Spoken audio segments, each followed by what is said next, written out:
राष्ट्रीय स्वयंसेवक संघ यानी आरएसएस के प्रमुख मोहन भागवत ने कहा कि इस्लाम की पूजा सिर्फ भारत में सुरक्षित तरीके से चलता है। कुछ धर्म बाहर के आए थे, बाहर वाले तो चले गए, अब उसमें सुधार करना हमारी जिम्मेदारी है। वे गुरुवार को नागपुर के संघ शिक्षा वर्ग कार्यक्रम को संबोधित कर रहे थे।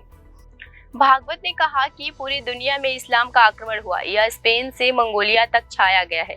धीरे धीरे वहां के लोग जागे, उन्होंने आक्रमणकारियों को हराया तो अपने कार्य क्षेत्र में इस्लाम सिकुड़ गया। विदेशी वहां से चले गए, लेकिन इस्लाम की पूजा कहाँ सुरक्षित रहती है? ये भारत में ही सुरक्षित है। भागवत ने कहा कि भारत की एकता और अखंडता के लिए हर किसी को प्रयास करना चाहिए। उन्होंने कहा कि सीमाओं पर बुरी नजर दिखाने वाले दुश्मनों को ताकत दिखाने के बजाय हम आपस में ही लड़ रहे हैं। देश में भाषा, पंथ, संप्रदाय और साहूलियत को लेकर तमाम तरह के विवाद हो रहे हैं। उन्होंने आगे कहा कि हम भूल रहे हैं कि हम एक देश है। कुछ धर्म भारत के बाहर के हैं और हमारे उनके साथ युद्ध हुए थे, लेकिन बाहर वाले तो चले गए, अब तो सब भीतर है।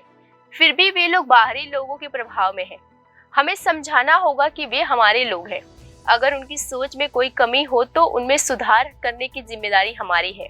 यह समझदारी पक्की करनी होगी कि हम अलग दिखते हैं, इसीलिए अलग हैं। इस विचारधारा से देश नहीं टूटता है।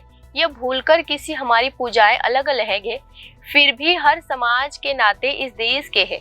हमारे पूर्वज इस देश के हैं। हमें क्यों नहीं स्वीकार कर पाते? हमारी विविधता अलगाव का कारण बनती ही नहीं है। हमारे देश में प्राचीन समय से सबको साथ लेकर चलने वाली संस्कृति विद्यमान है। कितने दिन, कितने शतकों से हम सभी धर्मों के साथ ही जी रहे हैं। इस बात को न पहचानते हुए अगर हम अपने बीच के फर्क को बनाए रखने वाली नीति से चलेंगे तो कैसे होगा?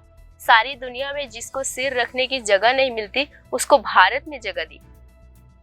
भगवत ने आगे कहा कि हिंदी स्वराज को भी हम हिंदू राष्ट्र कहते हैं। 75 साल की स्वतंत्रता को देखकर हमारे अंदर उत्साह जगा है।